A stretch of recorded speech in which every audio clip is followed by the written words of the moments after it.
Kia ora and welcome back. My name's ZoeStibi, your vocal coach for today. And in today's video, we are going to be taking a look at the late and absolutely fabulous Tina Turner. So rest in peace, Tina Turner. Let's take a look at Proud Mary live at Wembley.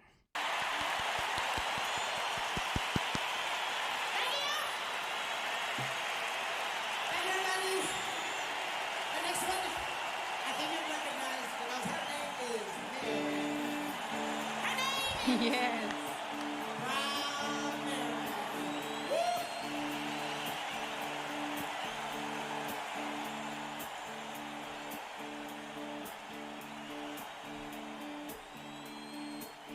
Every now and then, we kind of like to do things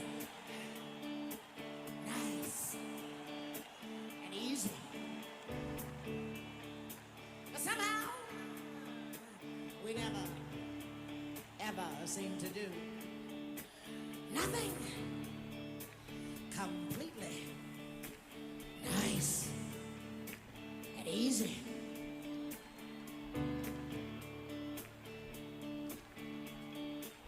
You know why? Huh? You know why?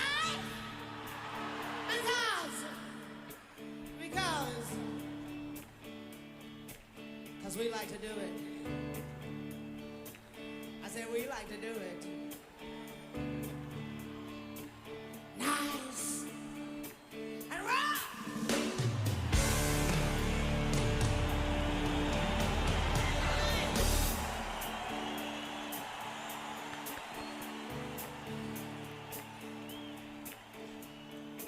And we're going to take the beginning of this song and do it easy.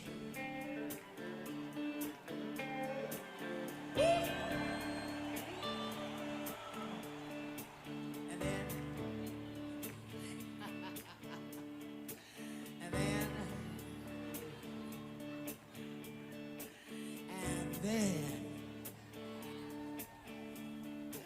we're gonna do the finish. Nice. Rock.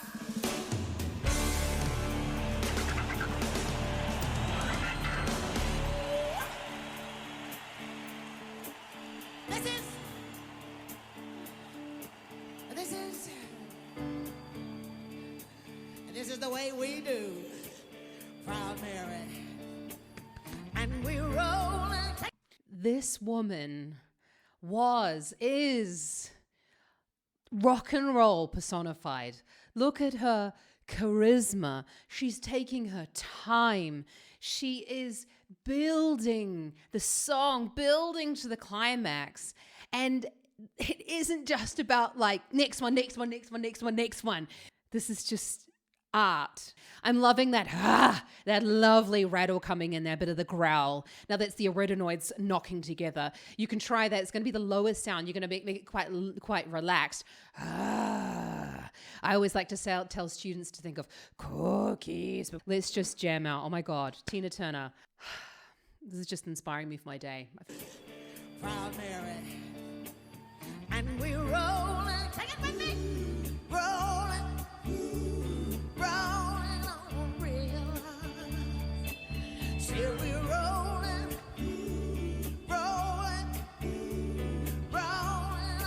real life. Left up the job in the city, working for the man in the night and day. I never lost 1 minute of sleep.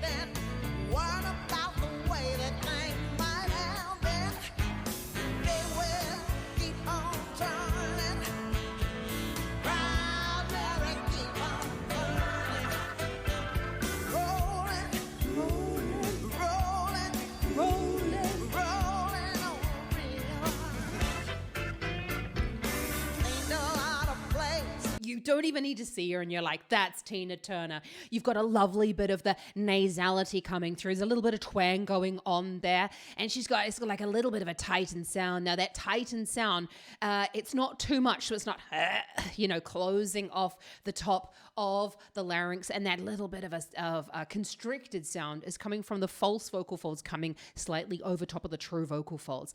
It's a bit of a balancing act with these things, but just remember, if you scratch, catch, or cough, I want you to stop and re-look at what sort of effort levels you're using within the larynx. But don't worry, if you want some more help with your vocal effort, then check out my free sing lesson available in the description below. But honestly, this is just, she's a master.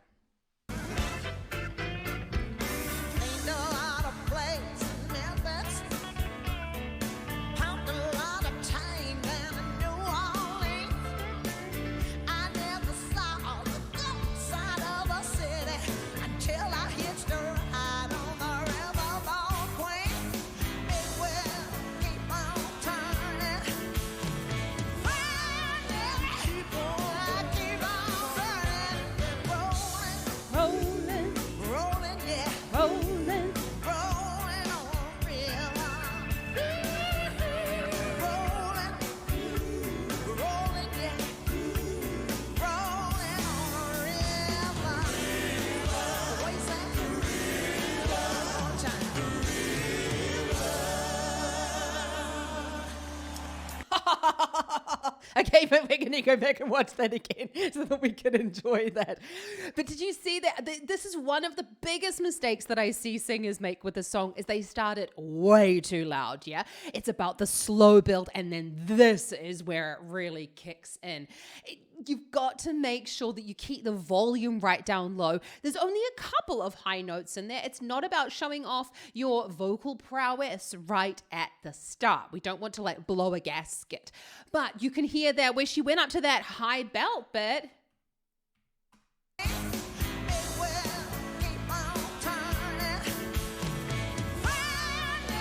Yeah, proud Mary. Yes, I love this.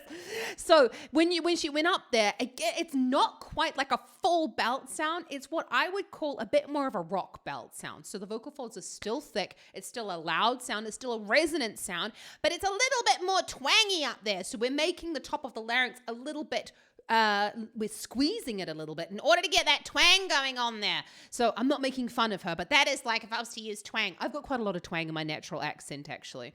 So when you got that proud Mary, keep on burning, you're not going to start yelling, I want you to think proud Mary, and you got that little bit of a squeeze going on at the top of the larynx. Again, be careful. If you scratch, catch, or cough, rethink what you're doing.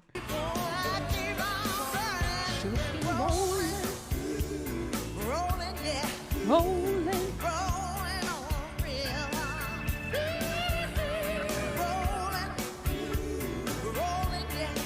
You can't help but do the moves, can you, when you watch this?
say it here. It's going to be on video. It's going to be on YouTube. I tell you, I work out so that I can look like that when I am 60 years old.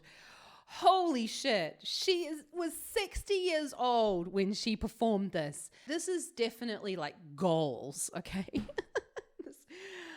Not only that, but she sounds incredible. Did you notice though, when we got into this faster section of the song, the volume didn't actually change. What changed was the speed and the urgency in the sound. So you've got this, left a good job in the city, and it sort of sounded like it was more energized, lots more energy going into it. And what we're hearing there is she's slightly in front of the beat, rather than you've got this, at the beginning, you've got this, left a good job in the city, and she's sitting like a little bit behind the beat. And in the faster section, it's this, left a good job in the city, and she's really kind of pushing the beat along. That's a great way for you to create urgency in the sound without necessarily going full volume. Obviously, it's become a little more energized. The dancers become a little bit more energized as well. But it's not always about just pushing volumes. Rolling.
Wow. Obviously, the world goes round, and death is a part of life, but it's still very sad to hear of her passing. And she's just such an inspiration and such a fantastic performer. And what I loved about that performance, let me know what you love most actually about that performance. What I loved most about it is that it isn't necessarily about vocal fireworks. It's not about huge notes, although we know that she can do that. It's about the performance, about the connection with the audience, and it's about the connection of the lyric, and also having fun. And like, it's a show. She was there to create a show for the people. And I think that's something that we can often lose sight of as singers, as we think like, oh my God, it's all about us. But actually, it's really all about your audience. And it's about you connecting with them and sharing your story with them. So, oh my goodness me, that was absolutely incredible. Have a great rest of your day. Happy singing and ka kite anō.